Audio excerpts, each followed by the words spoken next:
dhaqameedka iyo isku duubnaantooda. waanadaad nasiiseen iyo taladaad nasiiseen sidaad noo sharafteen idinkuna Allah idin sharfo oo aabayaashani baad tihiin marka danta Soomaaliyeed iyo midnimada Soomaaliyeed sidii si wada jir sidaan u wada ilaalin lahayn baan ku wada shaqeynaa taasi lagu kalsoonaada wixii dhacayna wax badan baan ka baranayna moogi gadaal loo mareexayo inta taas uga taamo loo baahan yahay ajadaha kale aan soo jeedin lahayn waxa weeye in sidaad xisbi ahaan iyo dawlad ahaan sidaad noola shaqeyn lahaydeen inaan nidaameno ama qaabeno odayaasha oo golaha guursidoo kale sidaan ku sameyn lahayn in qorshe ahaan in badan aan ka fikiranay ay noqdo qaab dhismeed joogto ah oo qaab dhismeed dawliga oo sharci shuruucda kale inaan soo saarno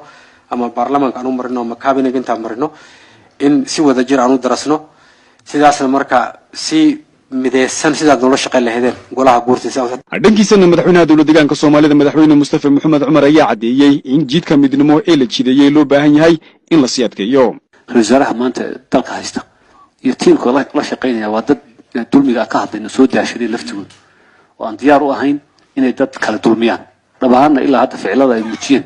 waan ka aragnay arintaas marka bari waxa la dhici kara waa shakhsi kooxda meesha ka bixi karaan koox kale oo iman karta haddii cid khaldan oo sidii awal ahaan jirtay khalad inay samayso go'aan qaadata ay soo baxdo yaa Soomaali u maqan oo difaacaya way meesha wax yaala su'aashi annagana ashkhas baan hoo awood baa jiray ama dhiman kara anagu dhiman karna wax kaas dhiman kara in institutions ama hay'ado yahay kala duwaliyo dadka difaaca shacabka dantiisa difaaca inay jiraan midnimada Soomaaliyeed baa maaragtay yaa u baahan dantiina u baahan taa inaan ka wada shaqeyno wixii dhacayna aan iska cafino